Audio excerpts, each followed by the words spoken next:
Guys, tonight I'm going to party like it's 1999. To be fair, I party like that every night.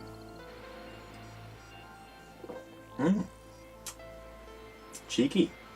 Yes, this video is to celebrate a monumental occasion. I'm not talking 1,999 subscribers, of course not. I'm talking 1,983 subscribers.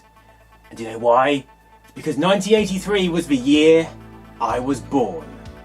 Also, it's the year that this beast, the Commodore 64, arrived on UK shores. I mean, how good a year? Can you get a better year? I also believe it's the year Microsoft Word came out for the first time. What? 2000? No one cares about 2000. Which is all thanks to you guys, so thank you so much. It's massively appreciated. But not only that, this month I also got my first ever patron on Patreon. The first person paying voluntarily for me to make videos. Someone's paying me! So, Matt L, thanks very much to you. And I've just checked a minute ago and I've actually got another Patreon.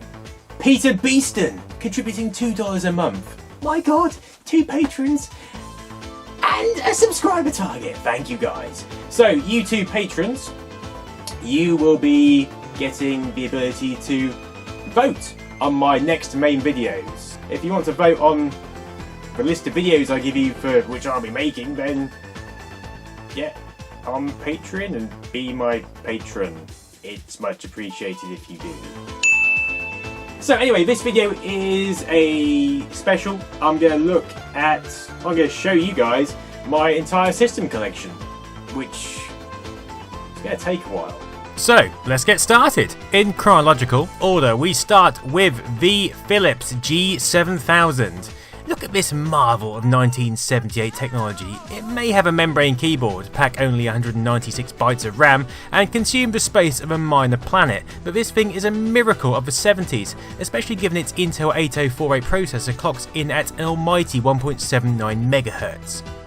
The VIC-20. Having owned a Commodore 64 in the 90s, I have a keen interest in its predecessors, and with this being its direct ascendant, it's an essential piece of computing history. The Sinclair Zx81, landing in 1981, this 8-bit behemoth is older than I am, and along with the ZX80 created the affordable home computer market overnight. Shipping with 1K of memory and a 3.5 MHz Z80A processor, it paved the way for Sinclair's better known and more useful system. Texas TI-99, yeehaw! It's the shiny Texas Instruments TI-99 home computer. I actually got this little beauty free from a nice lady through Freegal. Not bad for 3 MHz of 80s power. The BBC Micro.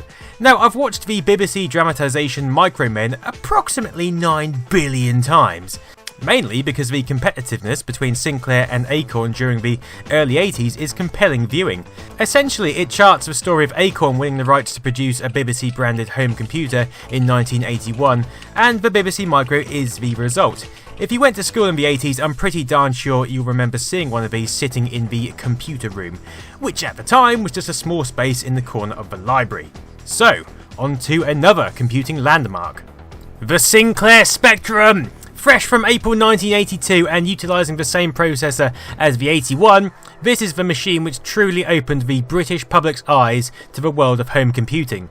The machine also offered my first taste of computing, from the age of about 4. I sense a dragon. It's a Dragon 32. Now, for such a small segment of the UK, Wales contributes a hell of a lot of stuff, and I mean other than Tom Jones and Catatonia. The Dragon 32 features one of the most brilliantly garish colour palettes I can think of, and this fine machine was based on the American Texas Instruments hardware modified for the Welsh and UK markets. The Auric 1 was launched in 1983 after Tangerine Computers, a lesser known fruit-based computing company, saw the uptake of the Spectrum and wanted a piece of the action.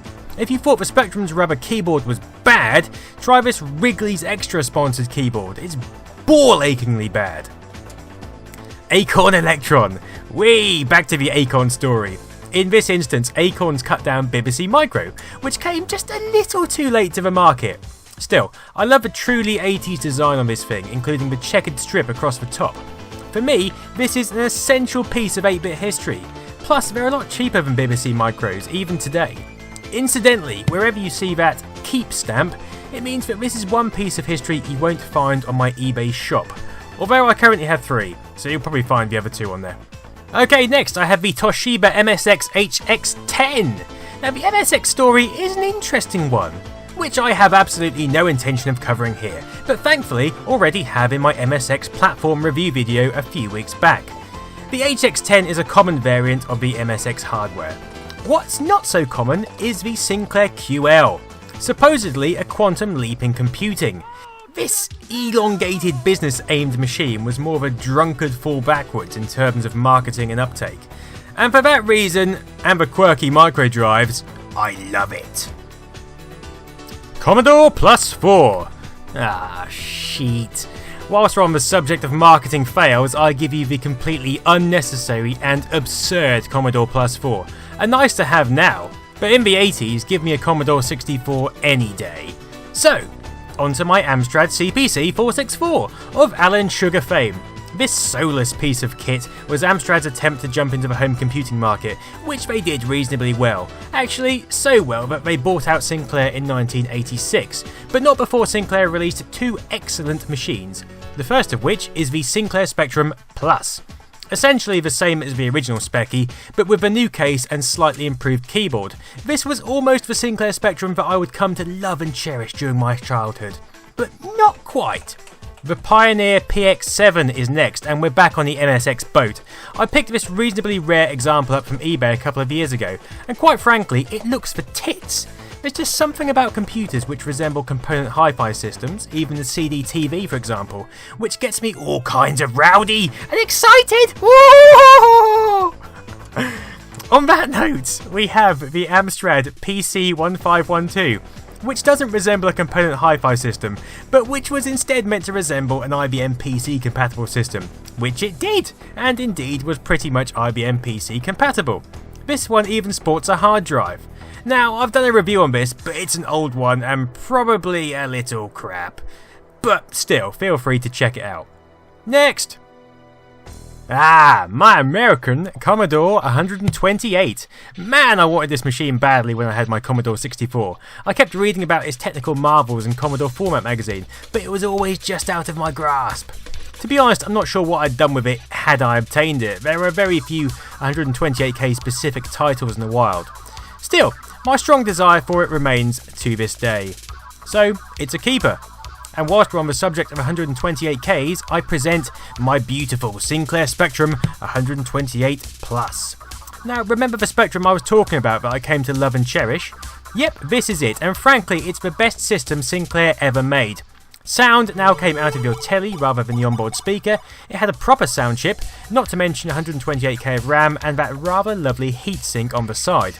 My brother and I spent many an hour playing Spy vs Spy on this from the late 80s through to the early 90s, and this is really where my love of home computers started.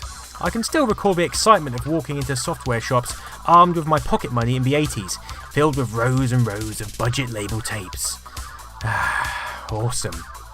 Okay, next, the Commodore 64G. Now, although the Commodore 64 was released in 1983 for the UK, this particular G revision didn't land until 1986, when the revised Commodore 64C was also launched.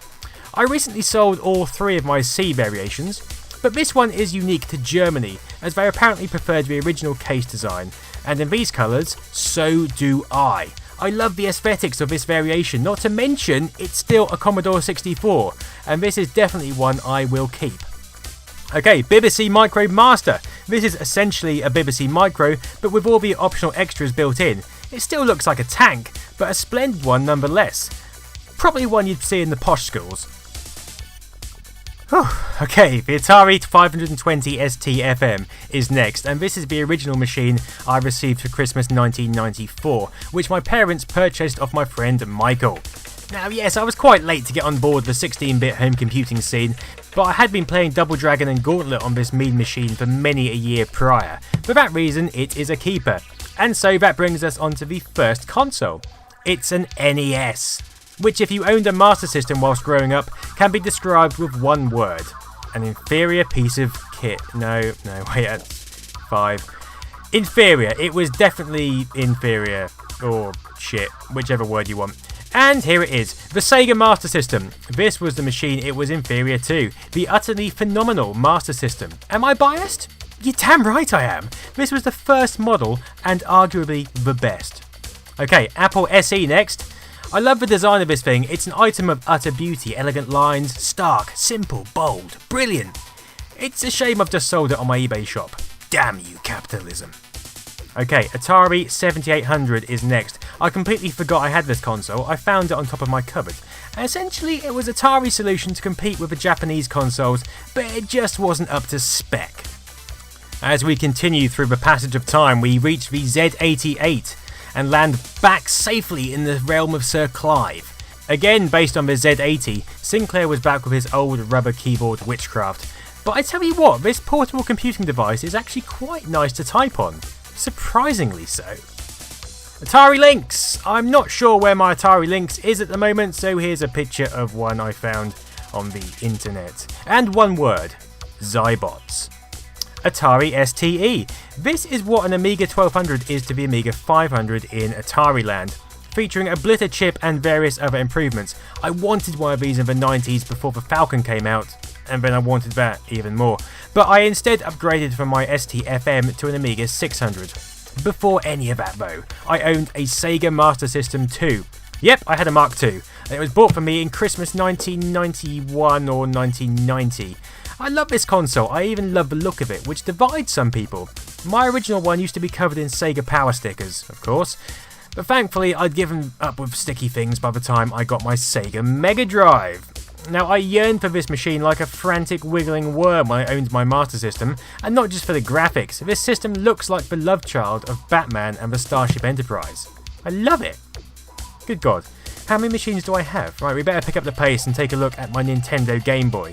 But remember, Sega do what Nintendo don't, so we won't have a look at it for long. Instead, we'll have a look at my Amstrad GX4000, but I've recently sold that on my eBay shop. I've also done a system review on it, so watch that instead. In the meantime, I'll whip out my Commodore 64 GS. Yeah, this one's a bit beaten, and you can find out why that is in my review of this system too. Sega Game Gear! Here we are. This is Sega doing what Nintendo don't. And in this instance, that appears to be a portable colour gaming device with more than one on-screen colour. Amiga 600, one of my childhood favourite machines. I received my Amiga 600 only 4 months after my Atari ST-FM, but it felt a light year apart. Probably because support for Amigas ran further into the 90s than the ST, but also because it had tremendous graphics, sound and keyboard action. The SNES also had good graphics and sound, but it didn't have blast processing. Still, it's nice to have this 16-bit beauty in my collection, and it did add a lot to the 90s. Okay, Acorn Archimedes A3010. It's nice to have this Acorn model, which was a serious rival to Amiga's hardware in technical and operating system stakes, but outside of schools it lacked the uptake and marketing of Commodore's systems. Which leads us nicely to the Amiga 1200. This one is definitely a keeper. Watching Bad Influence unveil the Amiga 1200 Magic Pack in the mid-90s made me want this machine more than Magic itself! In fact, this thing was Magic, or at least the AGA chipset was. As was the Sega Mega CD, which is another machine I'll be keeping. This Mark I complements the Mega Drive so beautifully, it's a shame to even detach them from each other. I still feel the excitement of a revolutionary CD-based hardware when I look at this thing, like I did in 1993 when it was released, with the strange but somewhat immense Sega advertising.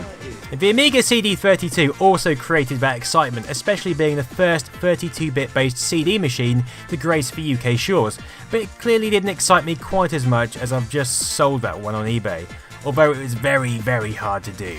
Damn you, cash flow! Next up, the Mega Drive 2, like the Mega Drive but crapper, and the Mega CD2, like the Mega CD but crapper, and the Atari Jaguar, like the Atari ST, but no! Wait, I love this machine. The first system to attain 64-bit status, or at least to be marketed with it. I still consider this to be one of the greatest machines ever made. Probably just because the thought of it blew my mind in 1994. 64 bits, or thereabouts. Incredible. Okay, the Panasonic Cd3200 also excited me, but just not as much. This one is boxed, and as yet I have not unleashed its immense power, unlike the Sega Saturn, which, being a Sega fanboy, I have played many times, both in the 90s and more recently. Now for me, we're starting to get in the era of modern retro, and anything from this point onwards seems almost like yesterday, worryingly. The Acorn A7000 is a compact desktop Acorn released while they were still trying to keep their technology in schools. Compact, boxy, nice. The Sony Playstation, on the other hand, was an absolute game changer in the world of console gaming, but by the time this came out, I had a PC, so I used to look down upon its peasant-like inferiority. But there's no denying that it moved consoles on leaps and bounds, as did the Nintendo 64, or the Ultra 64 as it was first known. This brought us amazing 3D worlds with the release of Super Mario 3D, and I love this machine just because it clung onto the cartridge format when all others were bailing. Game Boy Color! Back to the Game Boy quickly for its colour variant from the late 90s. I'm still amazed how long Nintendo eked this hardware out for, given we're now in an era of 3D polygons and consoles such as the Sega Dreamcast, which I would class as the most recent retro console I own. I have a Wii, but it's actually younger than the Xbox 360 I'm still using, so it's hardly retro. Anyway, the Dreamcast is a massively underrated system and the last console Sega released, probably why I'm happy to ignore its practically last week 1999 release date. What? That was 16 years ago? Sod off. I also have various children's systems such as this VTech pre-computer, a plethora of pocket computers and organisers, plus various PCs kicking about, including this 286 laptop, my Compact Desk Pro 386, this Compact Pro Linear 486DX4100, as well as a Power Mac G4 and various other machines. By this point I was so knackered after sorting through my other machines that I frankly gave up. I didn't even realise that I owned so many retro machines, so the thought of pulling out a heavy 1990s desktop just to take a few pictures seemed like a ridiculous idea. Also, PCs seem much more modular and flowing, rather than stuck at a specific point in history, but rest assured I'll cover all the systems I haven't already covered in the future anyway. Maybe by the time I get to 160 billion subscribers, I'll have covered them all, if indeed that ever happens or is ever possible. So, that is my system collection as it stands. It's a bit of a fluid system collection because I'm having to sell stuff on my eBay shop, which the link is below if you fancy supporting me through that way. Which is a shame, but that's money, isn't it? I can't afford to keep all these glorious systems, I have to sell some. Of course, I'll be keeping the ones I mentioned in the video, and any system that comes through my doors I will try and make a video for before I release it into the wild. That means I've got about 50 systems to go through, so see you in 20 years! Thanks again, guys. Goodbye. Thank you for watching my system collection review, and thank you for supporting my channel. Without you, it would not be even where it is today. So, if you fancy watching another video, click one below. If you fancy subscribing, subscribe. If you fancy contributing to Patreon, then that would be massively appreciated. You can click the button below for that. But in any case, thank you again for watching, and good night. I forgot to include my Sega SG1000. Still, it was Japanese only, so...